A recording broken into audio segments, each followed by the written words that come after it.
കേരളം അപകടത്തിലെന്ന് ആവർത്തിച്ചു പറയുന്ന നമ്മൾ എന്ത് ചെയ്താൽ കേരളത്തെ രക്ഷിക്കാൻ സാധിക്കും എന്ന് ചിന്തിച്ചിട്ടുണ്ടോ? സാമ്പത്തികമായി തകർന്ന യുവജനങ്ങളില്ലാതെ വാർദ്ധക്യത്തിലേക്ക് നീങ്ങുന്ന സംസ്ഥാനത്തിന്റെ മുന്നിൽ ഇനിയുള്ള അവസരങ്ങൾ എന്താണ്? കേവലം പ്രകൃതി ഭംഗി കൊണ്ട് മാത്രം ദൈവത്തിന്റെ സ്വന്തം നാടെന്ന വിശേഷണം ഇനിയുള്ള ദശാബ്ദങ്ങളിൽ സംസ്ഥാനത്തിന് നിലനിൽക്കില്ല. അതിന് ഭൂമിശാസ്ത്രത്തെയും ഡെമോഗ്രാഫിയെയും സാങ്കേതിക വിദ്യയെയും സാംസ്കാരിക പൈതൃകത്തെയും കോർത്തിണക്കുന്ന സാമ്പത്തികമായി സുസ്ഥിരമായ ഒരു പുതിയ ആർക്കിടെക്ചർ ആവശ്യമാണ്.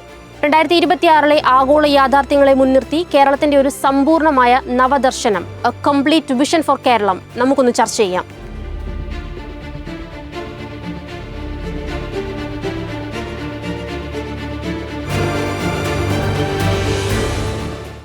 കേരളത്തിന്റെ ഭൂമിശാസ്ത്രം കേവലം ടൂറിസത്തിനുള്ള പശ്ചാത്തലമല്ല, മറിച്ച് കാലാവസ്ഥാ വ്യതിയാനത്തെ പ്രതിരോധിക്കാൻ പ്രാപ്തമായ ഒരു പാരിസ്ഥിതിക മൂലധനമാണ്. പശ്ചിമഘട്ടവും തീരദേശവും സംരക്ഷിച്ചുകൊണ്ടുള്ള ഗ്രീൻ GDP അധിഷ്ഠിത വളർച്ചയാണ് ഇനി നമ്മുടെ ലക്ഷ്യം. കേരള സ്റ്റേറ്റ് ഡിസാസ്റ്റർ മാനേജ്മെന്റ് അതോറിറ്റിയുടെയും വേൾഡ് ബാങ്കിന്റെയും 2026 റിപ്പോർട്ട് പ്രകാരം പാരിസ്ഥിതിക സംരക്ഷണത്തിലൂടെ കാർബൺ ക്രെഡിറ്റ് വിപണിയിൽ നിന്ന് കേരളത്തിന് പ്രതിവർഷം 1200 കോടി രൂപയുടെ അധിക വരുമാനം സൃഷ്ടിക്കാൻ കഴിയും. കാർബൺ ന്യൂട്രൽ ലക്ഷ്യങ്ങൾ മുൻനിർത്തി പശ്ചിമഘട്ടത്തെയും വേമ്പനാട് പോലെയുള്ള തണ്ണീർത്തടങ്ങളെയും ബയോ റിസർവ് സമ്പദ് വ്യവസ്ഥയായി മാറ്റണം. വികസന പദ്ധതികൾ പ്രകൃതിയെ ചൂഷണം ചെയ്യാതെ മൈക്രോ ലാൻഡ്സ്കേപ്പ് അടിസ്ഥാനമാക്കിയുള്ള പ്ലാനിങ്ങിലൂടെ നടപ്പിലാക്കണം. Nature as an asset class എന്ന പുതിയ ആഗോള സാമ്പത്തിക കാഴ്ചപ്പാടിലൂടെ കേരളത്തിലെ കാടുകളെയും കണ്ടൽ കാടുകളെയും മോണിറ്റൈസ് ചെയ്യാൻ നമുക്ക് സാധിക്കും. മരം വെട്ടുന്നതിനേക്കാൾ അത് സംരക്ഷിക്കുന്നതിലൂടെ ആഗോള കാർബൺ ഫണ്ടുകൾ ലഭ്യമാക്കുന്ന നിയമനിർമ്മാണം അനിവാര്യമാണ്. കേരളം നേരിടുന്ന ജനസംഖ്യാപരമായ വാർദ്ധക്യത്തെ ഒരു സാമ്പത്തിക ഭാരമായി കാണാതെ സിൽവർ എക്കോണമി എന്ന പുതിയ അവസരമാക്കി മാറ്റുക. ഒപ്പം പ്രവാസികളുടെ ബ്രെയിൻ ഡ്രെയിൻ തിരിച്ചുവിട്ട് റിവേഴ്സ് ബ്രെയിൻ ഗെയിൻ സൃഷ്ടിക്കുക. Centre for development studies, reserve bank of ഇന്ത്യയുടെ ഡേറ്റ പ്രകാരം 2030 കേരളത്തിലെ ജനസംഖ്യയിൽ 20% 60 വയസ്സിന് മുകളിലുള്ളവരാകും. ലോകമെമ്പാടുമുള്ള മലയാളി പ്രൊഫഷണലുകളെ ആകർഷിക്കുന്നതിനായി ഗ്ലോബൽ വർക്ക് സ്പേസ് ആവാസ വ്യവസ്ഥ കേരളത്തിൽ ഒരുക്കണം. വയോജനങ്ങൾക്ക് മികച്ച ഡിജിറ്റൽ ഹെൽത്ത് കെയറും അസിസ്റ്റഡ് ലിവിംഗും നൽകുന്നതിലൂടെ വികസിത രാജ്യങ്ങളിലെ റിട്ടയർമെന്റ് കമ്മ്യൂണിറ്റികളെ കേരളത്തിലേക്ക് ആകർഷിക്കാം. പ്രവാസികൾ അയക്കുന്ന പണം ഇന്ന് പ്രധാനമായും റിയൽ എസ്റ്റേറ്റിലാണ് നിക്ഷേപിക്കപ്പെടുന്നത്. ഈ മൂലധനത്തെ നവ സംരംഭങ്ങളിലേക്കും റിസർച്ച് ആൻഡ് ഡെവലപ്മെന്റിലേക്കും മാറ്റുന്ന സ്മാർട്ട് ക്യാപിറ്റൽ പ്ലാറ്റ്ഫോമുകളാണ് കേരളത്തിന് ആവശ്യം. 100% അടിസ്ഥാന സാക്ഷരത എന്ന നേട്ടത്തിൽ നിന്നും artificial intelligence, quantum computing, genomics എന്നിവ അടിസ്ഥാനമാക്കിയുള്ള നൈപുണ്യ വികസനത്തിലേക്ക് കേരളത്തിന്റെ വിദ്യാഭ്യാസ സംവിധാനവും മാറണം. നീതി ആയോഗിന്റെ കണക്കുകൾ പ്രകാരം ഇന്ത്യയിലെ ഉയർന്ന വിദ്യാഭ്യാസം നേടുന്നവരിൽ മുന്നിലാണെങ്കിലും ഇൻഡസ്ട്രി റെഡി നൈപുണ്യത്തിൽ കേരളം ദേശീയ ശരാശരിയേക്കാൾ ഏറെ പിന്നിലാണ്. സർവകലാശാലകളെ കേവലം ബിരുദ ഫാക്ടറികളാക്കാതെ അവയെ വ്യവസായങ്ങളുമായി സംബന്ധിച്ച് ഇന്നൊവേഷൻ പാർക്കുകളാക്കി മാറ്റണം. ട്രാൻസ്ലേഷണൽ റിസർച്ച് ഇൻസ്റ്റിറ്റ്യൂട്ടുകൾ സ്ഥാപിച്ച് അക്കാദമിക ഗവേഷണങ്ങളെ കച്ചവട മൂല്യമുള്ള ഉൽപ്പന്നങ്ങളാക്കി മാറ്റുകയും ചെയ്യണം. ഭാവിയിലെ തൊഴിലുകൾ ഡിഗ്രി സർട്ടിഫിക്കറ്റുകളെ അടിസ്ഥാനമാക്കിയല്ല, മറിച്ച് മൈക്രോ ക്രെഡൻഷ്യലുകളെ ആശ്രയിച്ചായിരിക്കും. ആഗോള ടെക് ഭീമന്മാരുമായി നേരിട്ട് സഹകരിച്ച് കേരളത്തിലെ കലാലയങ്ങളെ ഗ്ലോബൽ ടാലന്റ് ഹബ്ബുകളാക്കി വികേന്ദ്രീകരിക്കണം. മികച്ച പബ്ലിക് ഹെൽത്ത് ഇൻഫ്രാസ്ട്രക്ചർ ഉള്ള കേരളം ആധുനിക അലോപ്പതി വൈദ്യശാസ്ത്രത്തെയും ശാസ്ത്രീയമായി തെളിയിക്കപ്പെട്ട ആയുർവേദത്തെയും സംയോജിപ്പിച്ച് ആഗോള വെൽനസ് ലക്ഷ്യമായി മാറണം. WHO ഗ്ലോബൽ വെൽനസ് ഇൻസ്റ്റിറ്റ്യൂട്ടിന്റെ 2026 റിപ്പോർട്ട് പ്രകാരം preventive and personalised medicine market $5 trillion വ്യവസായമായി വളർന്നിരിക്കുന്നു. ആയുർവേദത്തെ കേവലം മസാജ് തെറാപ്പിയിൽ നിന്ന് മാറ്റി ക്ലിനിക്കൽ ട്രയലുകൾക്കും ജീനോമിക് സയൻസിനും വിധേയമാക്കി എവിഡൻസ് ബേസ്ഡ് സിസ്റ്റമായി അവതരിപ്പിക്കണം. കേരളത്തിലെ മെഡിക്കൽ കോളേജുകളെ ജീനോം സീക്വൻസിംഗ് റിസർച്ച് സെന്ററുകളാക്കി ഉയർത്തണം. മെഡിക്കൽ ടൂറിസം എന്നാൽ കുറഞ്ഞ ചെലവിലുള്ള സർജറി എന്നതിലുപരി പോസ്റ്റ് കെയർ, റീഹാബിലിറ്റേഷൻ, മാനസികാരോഗ്യം എന്നിവ സമന്വയിപ്പിച്ചുള്ള ഒരു പ്രീമിയം സേവനമായി കേരളം ബ്രാൻഡ് ചെയ്യപ്പെടണം. മാസ് ടൂറിസത്തിന് പകരം പ്രകൃതിയെ ചൂഷണം ചെയ്യാത്തതും തദ്ദേശീയർക്ക് നേരിട്ട് സാമ്പത്തിക ലാഭം നൽകുന്നതുമായ റീജനറേറ്റീവ് ടൂറിസം നയം നടപ്പിലാക്കുക. United Nations world tourism organisation sustainable tourism 2026 data പ്രകാരം എക്കോ കോൺഷ്യസ് സഞ്ചാരികൾ കാർബൺ ന്യൂട്രൽ ഡെസ്റ്റിനേഷനുകൾക്കായി 30% വരെ അധിക തുക നൽകാൻ തയ്യാറാണ്. ടൂറിസ്റ്റ് കേന്ദ്രങ്ങളുടെ ക്യാരിയിങ് കപ്പാസിറ്റി ശാസ്ത്രീയമായി നിർണ്ണയിച്ച് നിയന്ത്രണങ്ങൾ കൊണ്ടുവരിക. വാട്ടർ മെട്രോ പോലുള്ള ഗതാഗത സൗകര്യങ്ങൾ ഉപയോഗിച്ച് ഉത്തരവാദിത്ത ടൂറിസം ഗ്രാമങ്ങളിലേക്ക് വ്യാപിപ്പിക്കുക. ബാക്ക് വാട്ടറുകൾക്കും ഹൗസ് ബോട്ടുകൾക്കും അപ്പുറം കേരളത്തിന്റെ സവിശേഷമായ മൺസൂൺ, സാഹിത്യം, വാസ്തുവിദ്യ എന്നിവ അടിസ്ഥാനമാക്കിയുള്ള എക്സ്പീരിയൻഷ്യൽ ടൂറിസത്തിലേക്ക് ലോകശ്രദ്ധ തിരിക്കണം. സേവന അധിഷ്ഠിത IT മേഖലയിൽ നിന്ന് മാറി deep tech, artificial intelligence, robotics, space tech എന്നിവയുടെ ദക്ഷിണേഷ്യൻ തലസ്ഥാനമായി കേരളം മാറണം. NASSCOM and Kerala startup mission investment report പ്രകാരം സ്ട്രാറ്റജിക് ഫണ്ടിംഗ് ലഭിച്ചാൽ ഇന്ത്യയിലെ മികച്ച ആദ്യ 3 സാങ്കേതിക ഹബ്ബുകളിലൊന്നായി മാറാൻ കൊച്ചി തിരുവനന്തപുരം കോറിഡോറിന് സാധിക്കും. മികച്ച ഇന്റർനെറ്റ് പെനട്രേഷനും മാനവിക ശേഷിയുമുള്ള കേരളത്തിൽ ഹാർഡ്വെയർ ഇൻക്യുബേറ്ററുകൾ സ്ഥാപിക്കണം. VSSC പോലെയുള്ള സ്ഥാപനങ്ങളുടെ സാന്നിധ്യം ഉപയോഗപ്പെടുത്തി തിരുവനന്തപുരത്ത് സ്വകാര്യ സ്പേസ് ടെക് സ്റ്റാർട്ടപ്പുകൾക്ക് അനുകൂലമായ ആവാസ വ്യവസ്ഥയും ഒരുക്കണം. ആഗോള work from home, remote work സംസ്കാരം ഉപയോഗപ്പെടുത്തി ടയർ 1 നഗരങ്ങളിലെ ട്രാഫിക്കിൽ പെടാതെ കേരളത്തിലെ ഗ്രാമങ്ങളിൽ താമസിച്ച് സിലിക്കൺ വാലി കമ്പനികൾക്കായി ജോലി ചെയ്യാൻ കഴിയുന്ന ഡിജിറ്റൽ നൊമാഡ് ഹബ്ബുകൾ സൃഷ്ടിക്കുക. പരമ്പരാഗത കൃഷിരീതികളിൽ നിന്ന് മാറി പ്രിസിഷൻ ഫാമിങ്ങിലൂടെയും മൂല്യവർദ്ധനവിലൂടെയും കേരളത്തിന്റെ സുഗന്ധവ്യഞ്ജനങ്ങളെയും റബ്ബർ, നാളികേര വിളകളെയും ആഗോള പ്രീമിയം ബ്രാൻഡുകളാക്കി മാറ്റുക. സ്പൈസസ് ബോർഡ് ഓഫ് ഇന്ത്യ, ഭാരത സർക്കാരിന്റെ മിനിസ്ട്രി ഓഫ് അഗ്രികൾച്ചർ എന്നിവയുടെ കണക്കുകൾ സൂചിപ്പിക്കുന്നത് മൂല്യവർദ്ധിത ഉൽപ്പന്നങ്ങളിലൂടെ കേരളത്തിന്റെ കാർഷിക കയറ്റുമതി വരുമാനം 300% വർദ്ധിപ്പിക്കാൻ കഴിയുമെന്നതാണ്.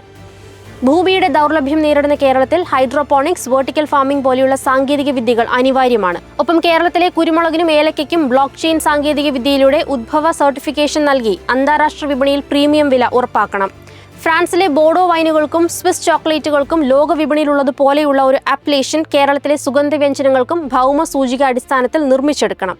കളരിപ്പയറ്റും കഥകളിയും തെയ്യവും അടക്കമുള്ള കേരളത്തിന്റെ അനന്യമായ കലാരൂപങ്ങളെയും പൈതൃകത്തെയും ഡിജിറ്റൽ സംരക്ഷണത്തിലൂടെ ആഗോള സോഫ്റ്റ് പവറാക്കി മാറ്റുകയും അതുവഴി സാമ്പത്തിക മൂലധനം സൃഷ്ടിക്കുകയും ചെയ്യുക.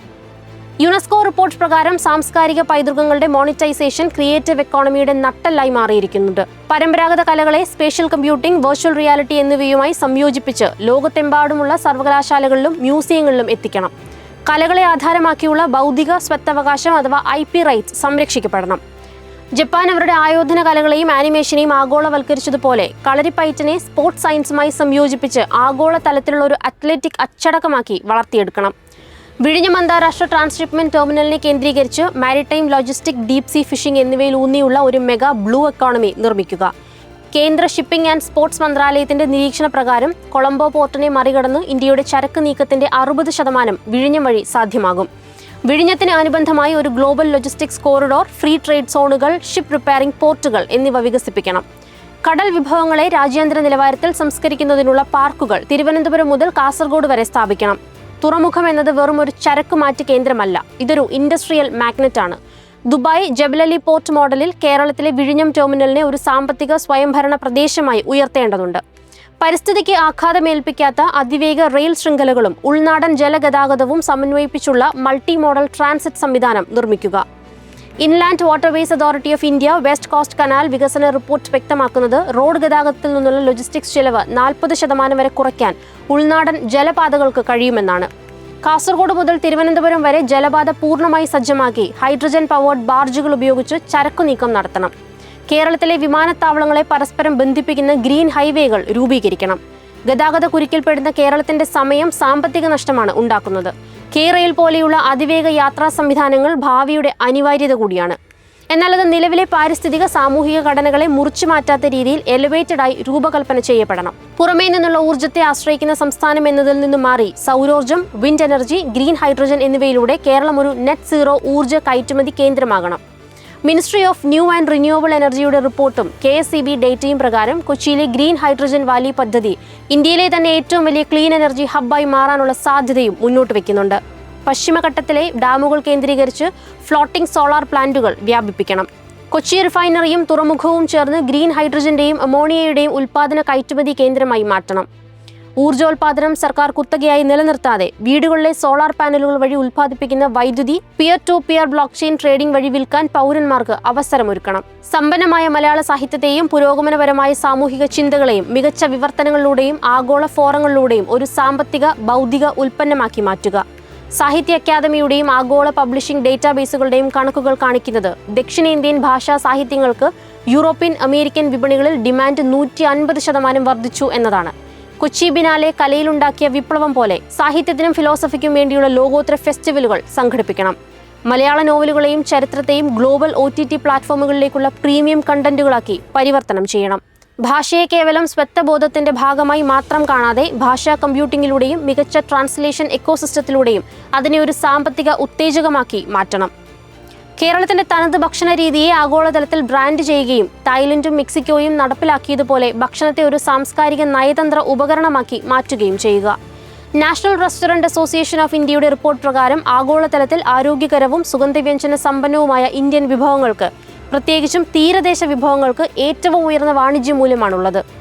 കേരള ഡയറ്റ് എന്നതിനെ മെഡിറ്ററേനിയൻ ഡയറ്റിന് സമാനമായി വെളിച്ചെണ്ണ, സുഗന്ധവ്യഞ്ജനങ്ങൾ, കടൽ വിഭവങ്ങൾ എന്നിവ അടങ്ങിയ പോഷകസമൃദ്ധമായ ആരോഗ്യ ഭക്ഷണമായി ആഗോളതലത്തിൽ ശാസ്ത്രീയമായി അവതരിപ്പിക്കണം.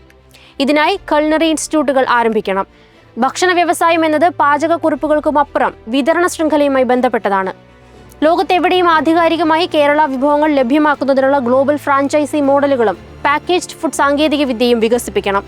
ലോകത്തിന് മാതൃകയായ കേരളത്തിലെ പഞ്ചായത്തി രാജ് സംവിധാനത്തെ ആർട്ടിഫിഷ്യൽ ഇന്റലിജൻസും ഡേറ്റാ സയൻസും ഉപയോഗിച്ച് അപ്ഗ്രേഡ് ചെയ്ത് പ്രവചനാത്മക ഭരണ സംവിധാനമാക്കി മാറ്റുക. നീതി ആയോഗ് ഉദ്ധരിച്ച കേരള സ്റ്റേറ്റ് IT മിഷന്റെ കണക്കുകൾ പ്രകാരം സേവനങ്ങളുടെ 90% പൂർണ്ണമായി ഡിജിറ്റലായി കഴിഞ്ഞു. ഇനിയുള്ള ലക്ഷ്യം ഡേറ്റ ഡ്രിവൺ പോളിസി മേക്കിംഗ് ആണ്. സർക്കാർ സേവനങ്ങൾ ആവശ്യപ്പെടുന്നതിന് മുൻപ് തന്നെ പൗരന്മാർക്ക് ലഭ്യമാക്കുന്ന ആക്റ്റീവ് AI സിസ്റ്റം കൊണ്ടുവരണം. അഴിമതി പൂർണ്ണമായി ഇല്ലാതാക്കാൻ സ്മാർട്ട് കോൺട്രാക്റ്റുകൾക്ക് അടിസ്ഥാനമാക്കിയുള്ള ബ്ലോക്ക് ചെയിൻ ഭരണ സംവിധാനം ഭൂമി രജിസ്ട്രേഷനിലും പബ്ലിക് പ്രൊക്യൂർമെന്റിലും നടപ്പാക്കണം. ജനപ്രതിനിധികളുടെ തീരുമാനങ്ങൾ കേവലം രാഷ്ട്രീയ താൽപ്പര്യങ്ങളെ മാത്രം അടിസ്ഥാനമാക്കിയാകാതെ റിയൽ ടൈം ഡേറ്റ ഡാഷ്ബോർഡുകളെ അടിസ്ഥാനമാക്കിയുള്ള ശാസ്ത്രീയ തീരുമാനങ്ങളായി മാറണം. മുകളിൽ പറഞ്ഞ മുഴുവൻ കാഴ്ചപ്പാടുകളും നടപ്പിലാക്കുന്നതിനായി കേരളം കടക്കെണിയിൽ അകപ്പെടാതെ നൂതനമായ ധനകാര്യ ഉപകരണങ്ങൾ കണ്ടെത്തി ഒരു $1 ട്രില്യൺ സമ്പദ് വ്യവസ്ഥയായി വളരണം. റിസർവ് ബാങ്ക് ഓഫ് ഇന്ത്യയുടെയും കിഫ്ബി എന്നിവയുടെയും റിപ്പോർട്ട് പ്രകാരം കേരളം പുതിയ വരുമാന സ്രോതസ്സുകൾ കണ്ടെത്തിയില്ലെങ്കിൽ കടം GDPയുടെ 35% മുകളിലേക്ക് പോകും. പരിസ്ഥിതി സൗഹൃദ പ്രൊജക്ടുകൾക്കായി ESG ബോണ്ടുകൾ ലോകവിപണിയിൽ ഇറക്കണം. ഗൾഫ് നാടുകളിൽ നിന്നുള്ള റെമിറ്റൻസ് ഡിപ്പോസിറ്റുകൾക്ക് പകരം പ്രവാസികളെ പങ്കാളികളാക്കുന്ന കേരള സോവറിൻ വെൽത്ത് ഫണ്ട് രൂപീകരിക്കണം. ഇത് ഭാവിയുടെ അടിസ്ഥാന സൗകര്യ വികസനത്തിന് ഉപയോഗിക്കുകയും വേണം. ദൈവത്തിന്റെ സ്വന്തം നാട് എന്നത് കേവലം ഭൂതകാലത്തെക്കുറിച്ചുള്ള അഭിമാനമല്ല. അത് പരിസ്ഥിതി, സാങ്കേതിക വിദ്യ, മാനവ വിഭവശേഷി എന്നിവ ഏറ്റവും സുസ്ഥിരമായി വിന്യസിക്കപ്പെട്ട ഒരു സാമ്പത്തിക ഭൂമിയായി ഭാവിയിൽ നിർവചിക്കപ്പെടണം. കൺസംഷൻ മാത്രം ചെയ്യുന്ന സമൂഹത്തിൽ നിന്നും വാല്യൂ ക്രിയേഷൻ ആഗോള സമൂഹത്തിലേക്കുള്ള കേരളത്തിന്റെ ഈ കുതിപ്പ് സാധ്യമാണ്, അനിവാര്യവുമാണ്.